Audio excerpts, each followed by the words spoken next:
الحمد لله رب العالمين والعاقبة للمتقين والصلاة والسلام على أشرف الأنبياء والمرسلين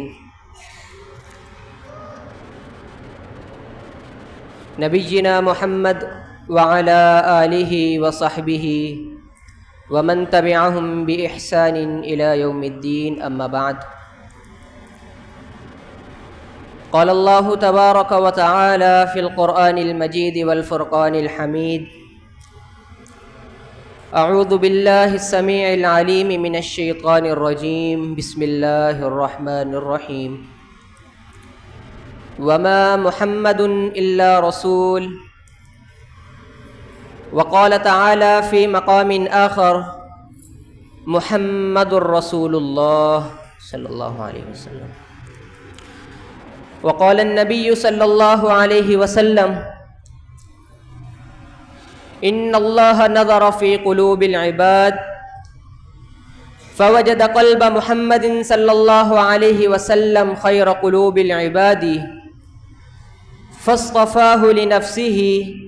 فابتعثه برسالته رواه أحمد اللهم صل وسلم وبارك على نبينا محمد اللہ رب العالمین کی حمد و ثنا اور امام الانبیاء جناب محمد الرسول اللہ صلی اللہ علیہ وسلم پر درود و سلام کے بعد عزیزان من، مجھے جو موضوع دیا گیا ہے وہ ہے نبی علیہ الصلاۃ والسلام کی شان اور نبی علیہ الصلاۃ والسلام کا مقام۔ میں ایک طالب علم ہوں، میں اپنی زبانی تو نبی علیہ الصلاۃ والسلام کی ذات کی شان بیان نہیں کر سکتا ہوں، کیونکہ نبی علیہ الصلاۃ والسلام تو وہ عظیم شخصیت ہیں جس کے بارے میں رب العالمین نے قرآن مجید میں ارشاد فرمایا کہ وَرَفَعْنَا لَكَ ذِكْرَكَ،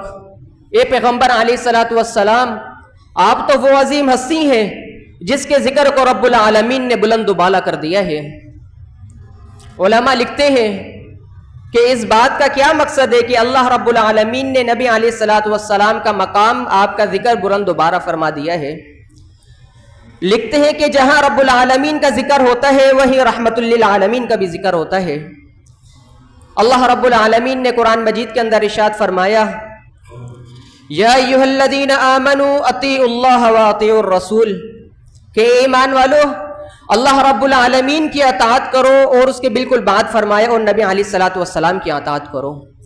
دوسرے مقام پہ فرمایا واطیعوا اللہ والرسول، ایک اور جگہ مقام پہ فرمایا کہ ومن یطع اللہ ورسولہ فقد فاز فوزا عظیما، کہ قرآن مجید میں بے شمار ایسی آیات موجود ہیں کہ جہاں رب العالمین کا ذکر ہوتا ہے اس کے فوراً بعد رحمت للعالمین کا ذکر ہوتا ہے۔ اسی طرح جب کوئی انسان دائرہ اسلام کے اندر داخل ہونا چاہتا ہے تو اس کے لیے کلمہ ضروری ہے، وہ کلمہ پڑھتا ہے، اللہ رب العالمین کی وحدانیت کی گواہی دیتا ہے اشہد ان لا الہ الا اللہ، اور وہ چاہے کہ میں صرف یہی کلمہ پڑھ کے دائرہ اسلام میں داخل ہو جاؤں، تو وہ جب تک کہ داخل نہیں ہو سکتا جب تک کہ وہ اللہ رب العالمین کی وحدانیت کی گواہی کے بعد نبی علیہ الصلاۃ والسلام کی جو رسالت ہے اس کا اقرار نہ کر لے، اور ساتھ میں یہ نہ کہے کہ وَأَشْهَدُ أَنَّ مُحَمَّدًا عَبْدُهُ وَرَسُولُهُ۔ اسی طرح مسلمان دن میں 5 دفعہ نماز ادا کرتے ہیں، مؤذن نماز سے قبل 5 دفعہ اذان دیتا ہے، وہ بھی نہ اذان کے اندر کیا کہتا ہے کہ اشہد ان لا الہ الا اللہ، اشہد ان لا الہ الا اللہ، اور فوراً بعد کیا کہتے ہیں واشہد ان محمد رسول اللہ، اشہد ان محمد رسول اللہ۔ یعنی اللہ رب العالمین کی وحدانیت کے بعد جب تک کہ نبی علیہ الصلاۃ والسلام کی رسالت کا اقرار نہیں کرے گا اذان مکمل نہیں ہو سکتی ہے۔ اللہ رب العالمین نے سورۃ المحمد کے اندر ارشاد فرمایا کہ محمد الرسول اللہ، کہ نبی علیہ الصلاۃ والسلام کی یہ شان ہے کہ اللہ رب العالمین نے محمد کو رسول اللہ بنا دیا ہے۔ صحیح بخاری کی حدیث ہے، فقیہ الامت سیدنا ابو ہریرہ رضی اللہ تعالی عنہ حدیث کے راوی ہیں، فرماتے نبی علیہ الصلوۃ والسلام نے فرمایا ان مثلی ومثل الانبیاء من قبلی، کہ جو میں ہوں اور میرے سے قبل جتنے بھی انبیاء ہیں، کمثل رجل بنا بیتا، وہ ان کی مثال اس طرح ہے کہ ایک شخص کوئی گھر بناتا ہے جو بہت ہی زیادہ خوبصورت ہوتا ہے، بہت ہی زیادہ مزین ہوتا ہے، لوگ اس کے ارد گرد چکر لگاتے ہیں اور دیکھ کے اشش کر رہے ہوتے ہیں۔ نبی علیہ الصلوۃ والسلام نے فرمایا کہ اس کے ایک کونے کی ایک اینٹ کم ہے، بہت خوبصورت گھر ہے اور اس کے کونے سے ایک اینٹ کم ہے۔ نبی علیہ الصلوۃ والسلام فرماتے ہیں وَأَنَا اللَّبِنَةُ، وہی میں اینٹ ہوں، وَأَنَا خَاتِمُ النَّبِيِّينَ، اور میں خاتم النبیین ہوں۔ یعنی نبی علیہ الصلوۃ والسلام یہ بتانا چاہتے ہیں کہ یہ نبوت کا جو گھر ہے یہ میرے آنے سے مکمل ہو گیا ہے، نبوت کا جو دروازہ ہے وہ اب بند ہو چکا ہے۔ اب جو بھی نبوت کا دعویٰ کرے گا وہ جھوٹا تو ہو سکتا ہے لیکن سچا نبی نہیں ہو سکتا ہے۔ نبی علیہ الصلوۃ والسلام کی مقام اللہ رب العالمین نے سورۃ الصف کے اندر بیان فرمایا، کیونکہ نبی علیہ الصلوۃ والسلام کے رسالت کے چرچے صرف امت محمدیہ کے لیے نہیں تھے، بلکہ امت محمدیہ سے قبل جو امتیں گزری ہیں، انبیاء علیہ الصلوۃ والسلام نے اپنی امتوں کے اندر نبی علیہ الصلوۃ والسلام کے رسالت کا بیان فرمایا تھا۔ سورۃ الصف اللہ رب العالمین ارشاد فرماتے ہیں، سیدنا عیسیٰ بن مریم رضی اللہ تعالی عنہ عیسیٰ علیہ الصلوۃ والسلام کا ذکر کرتے ہوئے فرماتے ہیں وَإِذْ قَالَ عِيسَى ابْنُ مَرْيَمَ يَا بَنِي إِسْرَائِيلَ إِنِّي رَسُولُ اللَّهِ مُصَدِّقًا لِمَا بَيْنَ يَدَيَّ مِنَ التَّوْرَاةِ وَمُبَشِّرًا بِرَسُولٍ يَأْتِي مِن بَعْدِي اسْمُهُ أَحْمَدُ۔ اللہ رب العالمین ارشاد فرماتے ہیں سیدنا عیسیٰ علیہ الصلوۃ والسلام کا ذکر کرتے ہوئے کہ عیسیٰ علیہ الصلوۃ والسلام وہ عظیم شخصیت ہے جس کو اللہ رب العالمین نے بنی اسرائیل کی طرف مبعوث فرمایا، اور مبعوث فرمانے کے بعد اللہ رب العالمین نے سیدنا عیسیٰ علیہ الصلوۃ والسلام نے بنی اسرائیل سے مخاطب ہو کر فرمایا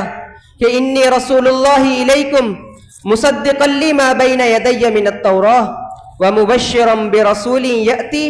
من بعد اسمہ احمد، کہ میں اللہ رب العالمین کی طرف سے مبعوث کیا ہوا سچا رسول ہوں، اور ما قبل جو اللہ رب العالمین نے تورات نازل فرمائی ہے میں اس کی بھی تصدیق کرنے والا ہوں۔ آگے فرماتے ہیں وَمُبَشِّرًا بِرَسُولٍ يَأْتِي مِن بَعْدِ اسْمُهُ احمد، اور میں ایک ایسے رسول کی تصدیق کرنے والا ہوں، تمہیں بشارت دینے والا ہوں جو ابھی تک کے آئے نہیں ہیں، نبی علیہ الصلوۃ والسلام کی بعثت نہیں ہوئی ہے، لیکن اس سے قبل اللہ رب العالمین نے سیدنا عیسیٰ علیہ الصلوۃ والسلام کے زبانی یہ ارشاد نازل فرما دیا، یہ پیغام بھجوا دیا امت کو کہ ایک نبی آئے گا، اس کا نام کیا ہوگا؟ اسمہ احمد، اللہ رب العالمین نے اس نبی کا نام احمد رکھا ہوگا۔ یعنی یہ نبی علیہ الصلوۃ والسلام کی شان ہے کہ آپ کی بعثت سے قبل دیگر انبیاء جو ہے آپ کی بشارت دے رہے ہیں۔ اسی طرح سنن دارمی کی روایت ہے، سیدنا جابر رضی اللہ تعالی عنہ حدیث کے راوی ہیں، فرماتے ہیں نبی علیہ الصلوۃ والسلام نے فرمایا والذی نفس محمد بیدہ، قسم ہے اس ذات کی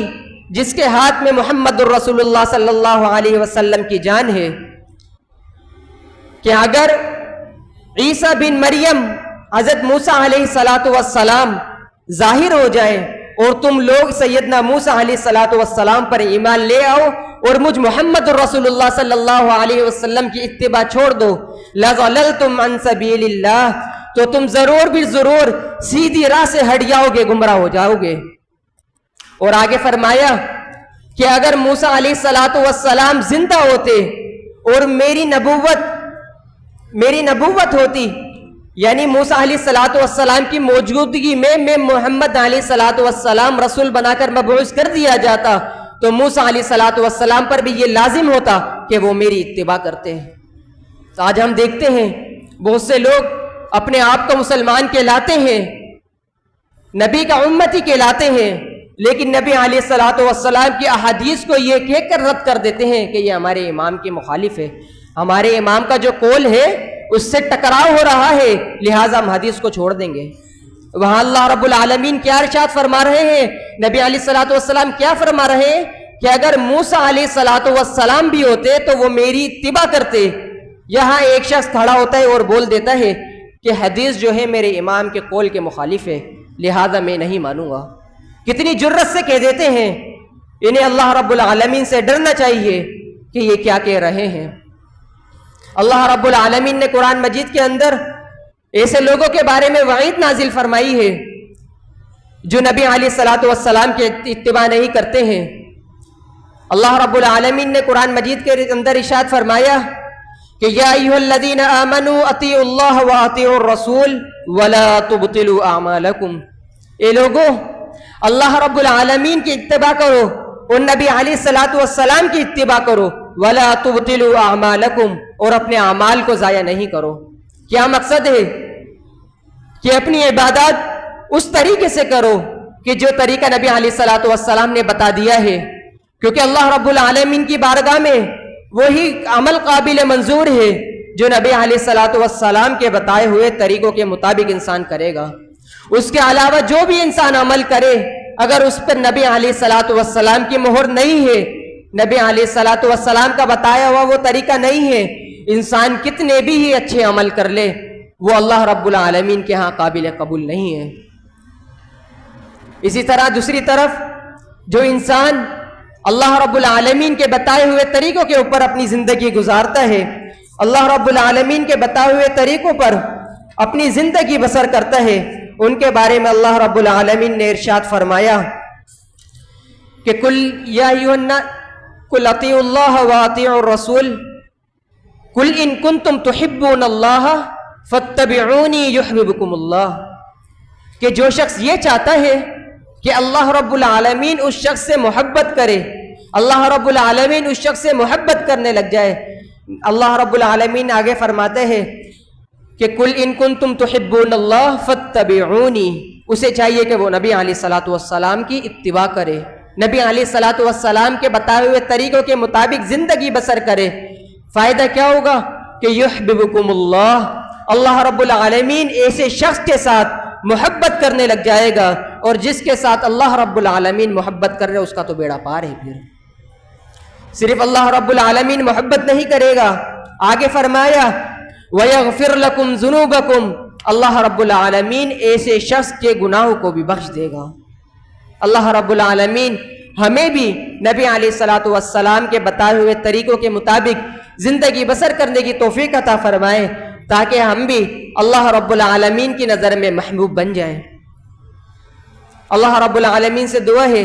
کہ اللہ رب العالمین ہمیں ایسے اعمال کرنے کی توفیق عطا فرمائے جو اللہ رب العالمین کی بارگاہ میں قبول و منظور ہو، اور اللہ رب العالمین جب تک کہ ہمیں زندہ رکھے اللہ رب العالمین ہمیں ایمان پر قائم و دائم رکھے، اور جب ہم اس دنیا سے جائیں تو اللہ رب العالمین سے یہی دعا کریں کہ اللہ رب العالمین ایمان کی حالت میں ہمیں اٹھائے۔ اللہ رب العالمین سے دعا ہے جو کچھ سنایا اس پر عمل کرنے کی توفیق عطا فرمائے۔ ھذا ما عندی وباللہ توفیق وما علینا الا البلاغ المبین۔